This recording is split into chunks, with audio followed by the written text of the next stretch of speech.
తాకట్లో ఉన్న మీ బంగారాన్ని విడిపించి ఆ రోజు ఆన్లైన్ రేటుకి కొంటాం. Sharma gold company.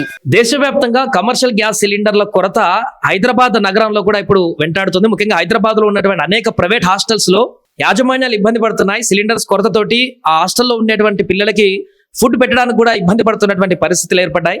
చాలా మంది ఖాళీ కూడా చేపిస్తున్నారు, కొంతమంది ఉన్నదాంతో మేనేజ్ చేస్తున్నారు. మనం ఒక హాస్టల్లో ఉన్నాం, ఇక్కడ చూడండి ఆల్రెడీ క్లియర్ గా మెన్షన్ చేశారు. ఇజ్రాయెల్ ఇరాన్ టెన్షన్స్ కారణంగా ఏర్పడ్డటువంటి పరిస్థితి, ఎల్పిజి సప్లై ఇబ్బందికర కారణాల రీత్యా ఇక్కడ no roti, no dosa, no uthappa, no bonda, no idli అని చెప్పేసి కొన్ని మెనూస్ పెట్టారు పిల్లలు అర్థం చేసుకోవడానికి. ఉన్నటువంటి ఫెసిలిటీస్ తోటి, మిగతా ఫెసిలిటీస్ తోటి రన్ చేస్తున్నారు. Breakfast details, lunch details, dinner details ఇలా చెప్పారు. సేవ్ ఫుడ్ అని కూడా పెట్టారు. ఎందుకంటే ఇలాంటి సందర్భంలో ఫుడ్ వేస్ట్ చేస్తే ఇబ్బందికరమైనటువంటి పరిస్థితులు వస్తాయి కాబట్టి ఉన్నటువంటి పిల్లలని వాళ్ళ పరిస్థితిని అర్థం చేసుకొని, గ్యాస్ సిలిండర్ కొరత అర్థం చేసుకొని ఉన్నటువంటి దాంతోనే వాళ్ళు పిల్లలందరూ కూడా చెప్పి రన్ చేస్తున్నారు. ఇక్కడ వంట మాస్టర్ కూడా ఉన్నాడు, వారితో మాట్లాడదాం. ఎందుకంటే సిలిండర్ కొరత కారణంగా వీళ్ళు రైస్ కుక్కర్లను కొనుక్కొని, ఎలక్ట్రిక్ పెద్ద పెద్ద రైస్ కుక్కర్లను కొనుక్కొని ఈ రైస్ కుక్కర్ల ద్వారా కూడా వచ్చి ఉన్న హాస్టల్లో ఉన్నటువంటి పిల్లలు, చదువుకునే వాళ్ళు ఉన్నారు, ఉద్యోగాలు చేస్తున్నటువంటి వారు ఉన్నారు, వాళ్ళందరికీ ఈ ఫుడ్ ని పెట్టేటువంటి ప్రయత్నం చేస్తున్నారు. ఎంత షార్టేజ్ ఉన్నా కూడా వాళ్ళని ఇబ్బంది పెట్టద్దని చెప్పేసి మూవ్ చేస్తున్నారు. బట్ చాలా ఇబ్బంది అవుతుందంటారు. మాస్టర్ వారితో మాట్లాడదాం. ఎప్పటి నుంచి మీకు ఈ గ్యాస్ సిలిండర్ ఇబ్బంది నెలకొంది? సార్, ఈ రోజు నుంచి మాకు గ్యాస్ ప్రాబ్లం అయింది. మేము నైట్ అప్పటికప్పుడు వెళ్ళి కరెంట్ కుక్కర్లు తెచ్చుకుని, చిన్న చిన్న కుక్కర్లు, దాని మీద చిన్న చిన్న కుక్కర్లు తెచ్చుకుని దాని మీద వండి వాళ్ళకి ఫుడ్ సప్లై చేస్తున్నాం మేము. మాకైతే బాగా ఇబ్బంది, గ్యాస్ వల్ల అయితే వంట బాగా ఇబ్బంది అయింది. వాళ్ళకి ఫుడ్ కూడా కొంచెం, బ్రేక్ఫాస్ట్ కూడా కొంచెం బాగా అన్ని ఇబ్బంది అవుతున్నాయి. రోజు దోశ వేసే రోజున కూడా ఉప్మా పెడుతున్నాం, ఉన్న రోజులు కూడా పులిహారని. ఈ రైస్ తప్ప వాళ్ళకేమీ ఫుడ్ సరిగా అని తెలియదు. ఈ గ్యాస్ మరి సప్లై చేయకపోతే వాళ్ళకి బాగా ఇబ్బంది అవుద్ది. మేము కూడా వంట చేయడానికి బాగా ఇబ్బంది పడుతున్నాం. చాలా అవస్థ పడ్డామండి. ఈ రోజు అప్పటికప్పుడు వెళ్ళి తెచ్చుకునేవి అలా తయారు చేసి పెట్టాం వాళ్ళకి. అందరికీ స్ట్రెంత్ కి 2 గిన్నెలతో సరిపోదు కదా, ఎన్నిసార్లు పెడుతున్నారు? దీన్ని అప్పుడే 5 సార్లు, పొద్దున్న లేచి 7 సార్లు ఉండేవాడి. ఇంకా అలా వండితేనే ఉంటున్నాం. ఇంకా వేయటం. పెద్ద కుక్కర్లు కొందామంటే పెద్దవి కూడా దొరకలేదు మాకు. చాలా ఇబ్బంది అయింది. మరి దాన్ని అన్న గ్యాస్, మరి కొంచెం గ్యాస్ ప్రాబ్లం లేకుండా చూస్తే కొంచెం వీళ్ళకి ఫుడ్ అయితే టయానికి అందజేయగలదు. మరి గ్యాస్ ఉండడం టయానికి కూడా వాళ్ళకి అందిలో, టయానికి కూడా వాళ్ళ ఆఫీస్కి వెళ్తాం, ఇబ్బంది అవుద్ది. అంటే ఇక్కడ మరి ఫుడ్ లేకపోవడం వల్ల. ఎట్లా ప్రిపేర్ చేస్తున్నారు ఇంత రైస్ కుక్కర్లతో? ఎంతమంది ఉంటారండి? మాండి 150 మంది ఉంటారు సార్. 150 మందికి 150 మందికి 5 అయిన కాడ నుంచి పెడుతున్నాను సార్. మళ్ళీ 4, 3 అయిన దాకా మళ్ళీ లెంకించుకుని మళ్ళీ పెట్టవచ్చు వస్తుంది సార్. మళ్ళీ రాత్రి 10 అయిన దాకా అందించవచ్చు వస్తుంది. ఇంతకెత్తమో అలాగ అందించేదాన్ని కదండి. 9వ పోతులకు ఇది అయిపోయేదని అలాగే అంటించేస్తున్నాం. ఇవాళ రాత్రి నుంచి నిద్ర లేకుండా ఉంటున్నాం అండి. ఇప్పుడు ఇంకా మాకు ఇంకా రెస్ట్ లేదండి.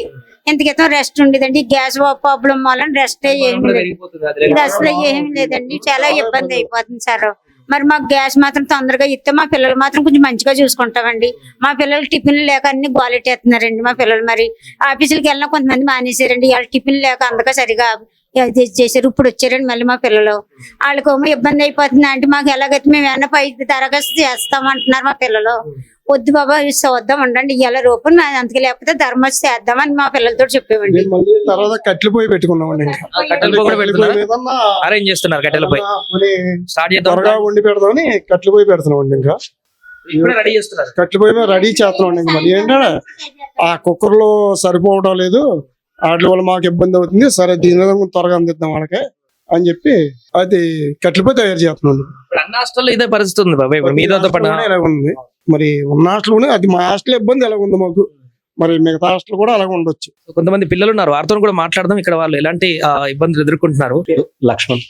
ఇక్కడ కొంచెం ఫుడ్ ఇబ్బంది ఏమన్నా అట్లా అవుతుందా గ్యాస్ సిలిండర్ వల్ల? ఇవాళ నుంచే స్టార్ట్ అయిందని చెప్పారు, నోటీస్ పెట్టారు. అట్లా చెప్పారు, గ్యాస్ ప్రాబ్లం అయితే ఫుడ్ కి కొంచెం ఇబ్బంది అయితే మెనూ తగ్గించారు. బట్ ఎట్లాగైతే మూవ్ చేస్తున్నారు. అంటే చాలా హాస్టల్లో కొంతమంది ఇంటికి కూడా పంపించారంట, ప్రైవేట్ హాస్టల్స్ లో. అయితే ఇంకా ప్రాబ్లం రాలేదు. ప్రెసెంట్ అయితే మంచిగా మెయింటైన్ చేస్తున్నారు. అది విద్యార్థులు అయితే కొంత మెనూని తగ్గించి ఎంతో కొంత ఇప్పుడు ఉన్నటువంటి ఫెసిలిటీస్ తో పెడుతున్నారు కాబట్టి ఓకే, వాళ్ళు కూడా కొంత పర్లేదు అన్నట్టుగా ఉన్నారు. పరిస్థితి చూసుకోవాలి ఇక్కడ. ఎందుకంటే యుద్ధ వాతావరణం వల్ల ఏర్పడ్డటువంటి షార్టేజ్ కాబట్టి, ఇది కావాలని చేసేది కాదు కాబట్టి ఎవరు కూడా. సో వారు కూడా కొంత పిల్లలు అర్థం చేసుకొని మూవ్ అవుతున్నట్టు కనపడుతుంది. మెనూస్ అన్ని తగ్గించారు. రెగ్యులర్ గా ఇచ్చేటువంటి షెడ్యూల్ ఇచ్చేటువంటి టిఫిన్స్ కానీ అవి కానీ పూర్తిగా తగ్గించేసేసారు. ఓన్లీ రైస్ మీద రిపౌండ్ అవుతున్నాయి. ఎందుకంటే గ్యాస్ సిలిండర్లు అక్కడ ఉన్నాయి 2 కమర్షియల్వి, అవి అయిపోయాయి అంట, ఖాళీ అయిపోయాయి కాబట్టి ఇప్పుడు వాటిని మళ్ళీ జనరల్ గా అయితే నార్మల్ టైంలో అయితే వెంటనే రిప్లేస్ చేసుకుంటారు, కొనుక్కుంటారు. లేదు కాబట్టి ఓన్లీ ఆప్షన్ ఈ రైస్ కుక్కరే. ఈ రైస్ కుక్కర్ తోటి 150 మందికి పెట్టాలంటే ఎన్నిసార్లు దీన్ని వండాలి తీయాలో చెప్పండి. ఆల్రెడీ చెప్పారు బాబాయ్, పొద్దున్న నుంచి నాన్ స్టాప్ గా ఒకసారి వండుతున్నారు, మళ్ళీ అది డంప్ చేస్తున్నారు, మళ్ళీ వండుతున్నారు, మళ్ళీ డంప్ చేస్తున్నారు. నిరంతర ప్రక్రియ లాగా ఇది కొనసాగుతూనే ఉందన్నమాట. ఈ వీటితో ప్రస్తుతానికి పిల్లలకి ఇబ్బంది లేకుండా హాస్టల్ పిల్లలకి వాళ్ళని ఇబ్బంది పెట్టకూడదు అని చెప్పి వాళ్ళకి టయానికి మేము చాలా అవస్థపడుతున్నాం మా భార్య భర్తలు ఇద్దరం కూడా పిల్లల గురించి. మరి దాన్ని మీరు అంటే గ్యాస్ ప్రాబ్లం తప్పని ఏం కాదండి, అన్ని బాగున్నాయి. మాకు గ్యాస్ ఇబ్బంది వల్ల మేము చాలా నలిగిపోతున్నాం, బాగా ఇబ్బంది పడిపోతున్నాం. అది అమీర్పేటలో ఉన్నటువంటి ఒక హాస్టల్లో పరిస్థితి ఒకటి కాదు, ఇంకా మిగతా హాస్టల్లో కూడా అన్ని పరిస్థితులు. ఇంకొన్ని హాస్టల్లో అయితే గచ్చిపల్లి లాంటి ప్రదేశాల్లో కూడా పూర్తిగా క్లోజ్ చేసేసారు. కొన్ని హాస్టల్లో మాత్రం ఇలా ఎంతో కొంత కష్టపడి పాపం మెయింటైన్ చేస్తున్నారు, పిల్లలకి ఇబ్బంది లేకుండా మెనూలు తగ్గించి ఒకదంతా మెయింటైన్ చేస్తున్నారు. దీంతో చాలా ఇబ్బందులు అయితే పడుతున్నామంటూ హాస్టల్ నిర్వాహకులు కానీ అందులో ఉండేటువంటి విద్యార్థులు కానీ అందరూ కూడా చెప్తున్నటువంటి పరిస్థితి.